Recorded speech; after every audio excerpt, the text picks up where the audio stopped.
नमस्कार दोस्तों। आज की वीडियो में हम जानेंगे कि कम मेहनत करके किस तरह से हम बहुत सारा पुण्य कमा सकते हैं, बहुत सारे पुण्य के भागी बन सकते हैं। हम जानते हैं कि हम हमारे जीवन में बहुत सारे ऐसे पाप कर जाते हैं जिनका समाधान पुण्य करके ही मिलता है। यानी जब भी हमारी मृत्यु होती है उसके बाद पाप और पुण्य दोनों को तोला जाता है। अगर पुण्य ज़्यादा हैं तो हमें सुख की प्राप्ति होती है और अगर हमारे पाप ज़्यादा हैं तो हमें दुख की प्राप्ति होती है। बुरे कर्मों का पुंज पाप है और अच्छे कर्मों का संग्रह पुण्य है।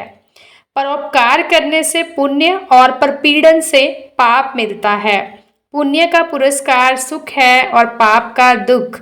तो चलिए जान लेते हैं कि कौन कौन से ऐसे पुण्य के काम हैं जो हम कम मेहनत करके भी कर सकते हैं। आपने कुछ विद्यार्थियों को देखा होगा जो आठों पहर किताब लिए दिखाई देते हैं, पर जब परीक्षा परिणाम घोषित होता है तो पता चलता है कि वे पास ना हो सके या बहुत कम अंकों से पास हुए। दरअसल वे प्लानिंग से नहीं पढ़ते हैं, ऐसे चैप्टर ज्यादा पढ़ते रहते हैं जिनसे परीक्षा में कम अंकों के प्रश्न पूछे जाते हैं। पुण्य करने वाले को भी प्लानिंग से पुण्य करना चाहिए ताकि कम मेहनत करके अधिक पुण्य कमाया जा सके। हम आपकी सहायतार्थ कुछ सूत्र प्रस्तुत कर रहे हैं जिनसे आप पुण्य में लगने वाली मेहनत और पुण्य की मात्रा का अनुमान लगा सकते हैं। सबसे पहले पुण्य की अगर हम बात करें तो आप किसी पीड़ित मानव की सेवा करके भी पुण्य कमा सकते हैं। जैसे कि अगर कोई भूखा है तो आप उसे रोटी खिला सकते हैं, चावल खिला सकते हैं, उसका पेट भरने के लिए आप उसे कुछ भी दे सकते हैं। या फिर आप किसी गरीब व्यक्ति की कोई बेटी है तो उसका आप विवाह भी करा सकते हैं। कोई कोढ़ी मनुष्य है तो आप उसे वस्त्र इत्यादि, कंबल या कुछ भी दान भी दे सकते हैं। तो इस तरह से हम किसी पीड़ित मानव की सेवा करके भी पुण्य कमा सकते हैं। यज्ञ करने से भी पुण्य मिलता है। पुराने समय में, प्राचीन काल में जितने भी राजा महाराजा थे वो बड़े बड़े यज्ञ करवाते थे, सिर्फ इसीलिए ताकि उन्हें मोक्ष प्राप्ति हो सके। इसीलिए उन्हें पता था कि यज्ञ करवाने से पुण्य मिलता है। तो यज्ञ होता क्या है, जिस तरह से हम हवन अपने घर पे करवाते हैं उसे ही यज्ञ बोला जाता है। धार्मिक कृत्य करवाते हैं जैसे कि पुत्र कामना के लिए या कोई भी कामना हम अपने मन में रखते हैं और यज्ञ करवाते हैं, ठीक है, उससे भी पुण्य हमें प्राप्त होता है। अश्वमेघ यज्ञ करने से और भी अधिक पुण्य मिलता है। 100 अश्वमेघ यज्ञ करने से कोई व्यक्ति इंद्र पद का अधिकारी होने योग्य हो जाता है। इतना ज़्यादा पुण्य मिलता है अश्वमेध यज्ञ का। अगर आप अश्वमेघ यज्ञ नहीं करवा सकते तो उसके अलावा आप क्या करवा सकते हैं जिससे पुण्य आपको अश्वमेध यज्ञ जितना ही मिलेगा, वो मैं आपको आगे बताती हूँ। 1000 अश्वमेध यज्ञ करने से, 100 वाजपेयी यज्ञ करने से और पृथ्वी की लाख बार प्रदक्षिणा करने से जो फल मिलता है सो फल कुंभ स्नान से प्राप्त होता है। गंगा स्नान करने से भी पुण्य मिलता है। माघ मास में 3 दिन स्नान करने मात्र से ही मानव को अश्वमेध यज्ञ बराबर पुण्य मिलता है। यानी कि अगर आप अश्वमेध यज्ञ नहीं करवा सकते हैं तो आप माघ मास में 3 दिन गंगा स्नान कर सकते हैं। इसका अश्वमेध यज्ञ जितना ही पुण्य मिलेगा। प्रयाग में माघ मास के अंदर 3 बार स्नान करने से जो फल प्राप्त होता है वह फल पृथ्वी में 10,000 अश्वमेध यज्ञ करने से भी प्राप्त नहीं होता है। जो फल मनुष्यों को 10 वर्ष नियम से माघ स्नान करने से होता है वह फल कुंभ पर्व के समय 3 बार स्नान करने से प्राप्त होता है। मौनी अमावस्या की शुभ घड़ी में मौन होकर किए गए स्नान से 10 अश्वमेध यज्ञ का फल मिलता है। यानी कि मौनी अमावस्या जब होती है उस दिन आपने मौन रह के यानी चुप रह के स्नान करना है, गंगा स्नान करना है, तो उसका भी अश्वमेध जितना ही आपको फल मिलेगा। कार्तिक मास में 1000 बार यदि गंगा स्नान करेंगे आप और माघ मास में 100 बार स्नान करेंगे, तो वैशाख मास में अगर आप नर्मदा में करोड़ बार स्नान करें तो उन स्नानों का जो फल प्राप्त होता है वह फल प्रयाग में कुंभ के समय पर स्नान करने से प्राप्त होता है। जब सूर्य और चंद्र मकर राशि पर हों, गुरु वृषभ राशि पर और अमावस्या भी हो तो प्रयाग में कुंभ योग पड़ता है। इस अवसर पर त्रिवेणी में स्नान करना सहस्त्रों अश्वमेध यज्ञों के बराबर माना जाता है। यहाँ कुंभ सैकड़ों यज्ञों और 1,00,000 बार पृथ्वी की प्रदक्षिणा करने से भी अधिक पुण्य प्रदान करता है। ब्राह्मण को भोजन कराने से भी बहुत पुण्य मिलता है। ब्राह्मण को दान देने से भी पुण्य मिलता है। ब्राह्मण को गौदान करने से और भी अधिक पुण्य मिलता है। गौदान का मतलब है गाय का दान करना। ब्राह्मण यदि वेद पाठी हो तो पुण्य की मात्रा और भी ज्यादा बढ़ जाती है। तीर्थ यात्रा करने से भी पुण्य मिलता है। तभी बोला जाता है कि बड़े बुजुर्गों को तीर्थ यात्रा करनी चाहिए ताकि वो पुण्य प्राप्ति कर सके। दूर के स्थान की तीर्थ यात्रा का पुण्य और भी अधिक होता है। देश में मनाए जाने वाले महामहोत्सवों में जगन्नाथपुरी की रथ यात्रा सबसे अहम और महत्वपूर्ण है। यह परंपरागत रथ यात्रा न सिर्फ हिंदुस्तान बल्कि विदेशी सैलानियों के भी आकर्षण का केंद्र है। श्री कृष्ण के अवतार जगन्नाथ की रथ यात्रा का पुण्य 100 यज्ञों के बराबर माना गया है।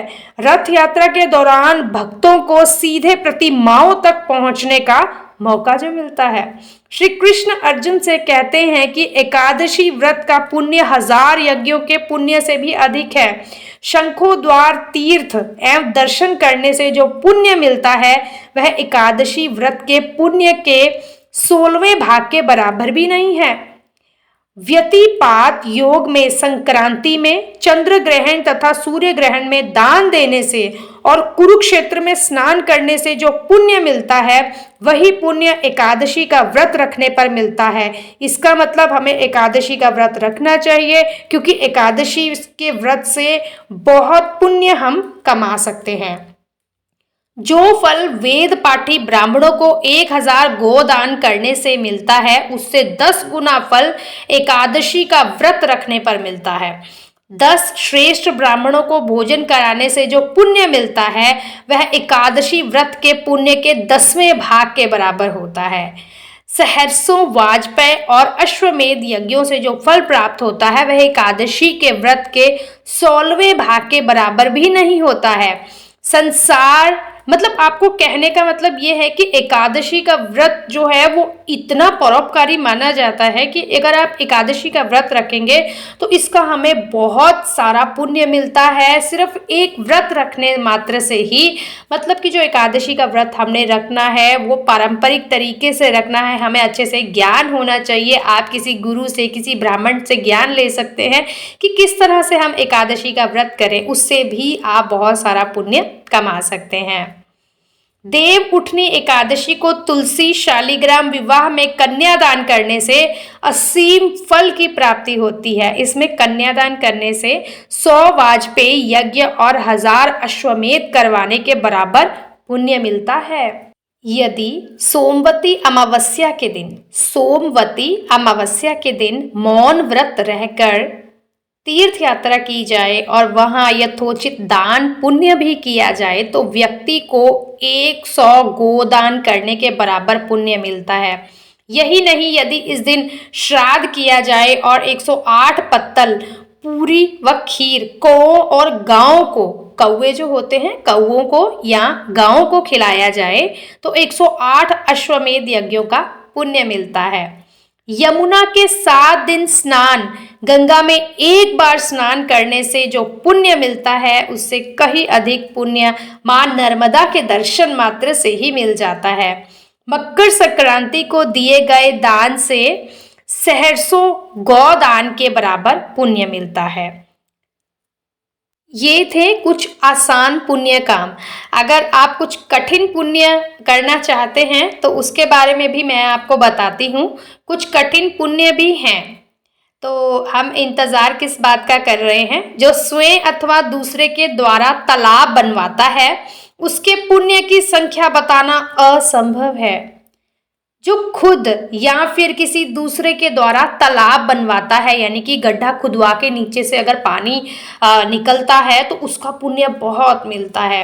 यदि एक राही भी पोखरे का जल पी ले तो उसके बनाने वाले पुरुष के सब पाप अवश्य नष्ट हो जाते हैं। यानी कि पोखरे का मतलब आप कोई वाटर कूलर भी ले सकते हैं। जिस तरह से हम कहीं जाते हैं आजकल, या कभी भी गर्मी होती है तो हमें बहुत प्यास लगती है, तो अगर हम कहीं पे वाटर कूलर का अरेंजमेंट करवा दें जहाँ पर नज़दीक कहीं पानी नहीं है, तो कोई भी वहाँ से आता जाता व्यक्ति वहाँ से पानी ज़रूर पिएगा। तो जिसने भी वहाँ वाटर कूलर का अरेंजमेंट करवाया है उसे बहुत ज़्यादा पुण्य की प्राप्ति होती है। जो मनुष्य एक दिन भी भूमि पर जल का संग्रह एवं संरक्षण कर लेता है, वह सब पापों से छूटकर 100 वर्षों तक स्वर्ग लोक में निवास करता है।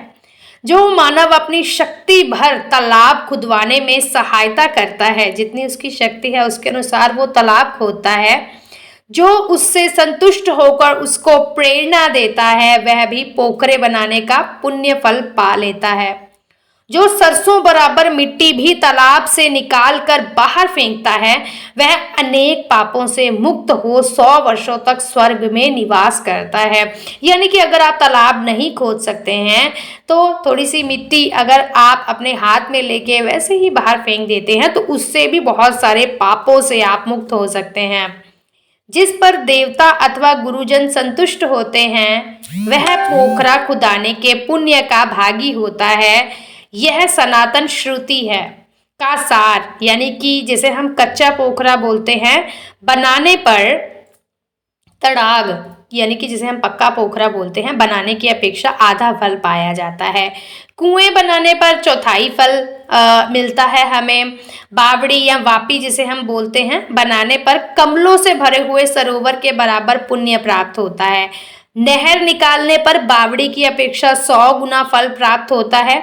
धनी पुरुष पत्थर से मंदिर या तालाब बनवावे और दरिद्र पुरुष मिट्टी से बनवावे तो इन दोनों को समान फल प्राप्त होते हैं। यह ब्रह्मा जी का कथन है। जो धनी पुरुष उत्तम फल के साधन भूत तड़ाग का निर्माण करता है और दरिद्र एक कुआं बनवाता है, उन दोनों का पुण्य समान होता है। देखिए, मनुष्य के लिए सबसे बड़ा पुण्य अगर हम बात करें तो वो है अन्नदान या फिर जलदान। जितने ज्यादा ब्राह्मणों को या गरीब लोगों को आप खाना खिला सकते हैं, उतने लोगों को आप खाना खिलाइए, उससे आपको बहुत सारे पुण्य की प्राप्ति हो सकती है।